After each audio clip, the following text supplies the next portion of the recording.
ఏ ఏ ఆధారంతో శ్రీనివాస్ యాదవ్ చెప్తా ఉన్నాడు? ఇప్పుడు మా మంత్రి గారు కూడా గతంలో చెప్పారు. ఈ 3.1% ఎక్కడైతే సర్వే జరగని ఇళ్లున్నాయో దాంట్లో మెజారిటీ ఇల్లు హైదరాబాద్లో ఉన్నాయి. ఇది వాస్తవం, దీని దాపరికం లేదు.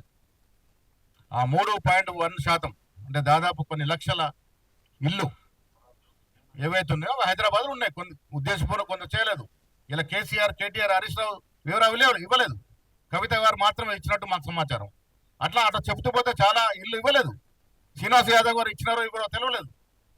సో నేనేమంటున్నానంటే వీలైనంత వరకు దాదాపు 95 నుంచి 96% సర్వే చాలా సఫలంగా జరిగింది. 1, 2, 3% ప్రతి చోట లొసుగులు ఉంటాయి. వాటిని కూడా సరిదిద్దుకునే ప్రయత్నం చేస్తా ఉన్నాం. నిన్న అసెంబ్లీ ముఖ్యమంత్రి గారు చెప్పారు, ఎవరైతే వివరాలు ఇవ్వలేదో ఇవ్వదలుచుకుంటే కూడా మళ్ళీ వారికి వెసులుబాటు ఇచ్చేటువంటి ప్రయత్నం చేస్తా ఉన్నాము, పరిపూర్ణమైనటువంటి క్లారిటీ రావడానికి. ఇవాళ ఈ దేశ చరిత్రలో ఇంతవరకు ఎవరు చేయలేదు. చేసే సాహసం కాంగ్రెస్ పార్టీ చేసింది. చేసే సాహసం ముఖ్యమంత్రి రేవంత్ రెడ్డి గారు చేశారు. దాన్ని స్వాగతిద్దామా?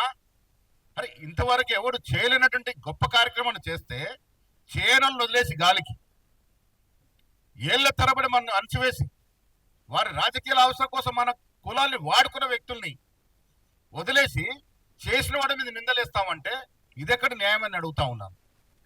దేశ చరిత్రలో మొదటిసారి ఈ యజ్ఞం జరిగింది. దాన్ని ప్రతి ఒక్కరు స్వాగతించాల్సిన విజ్ఞప్తి చేస్తా ఉన్నాను.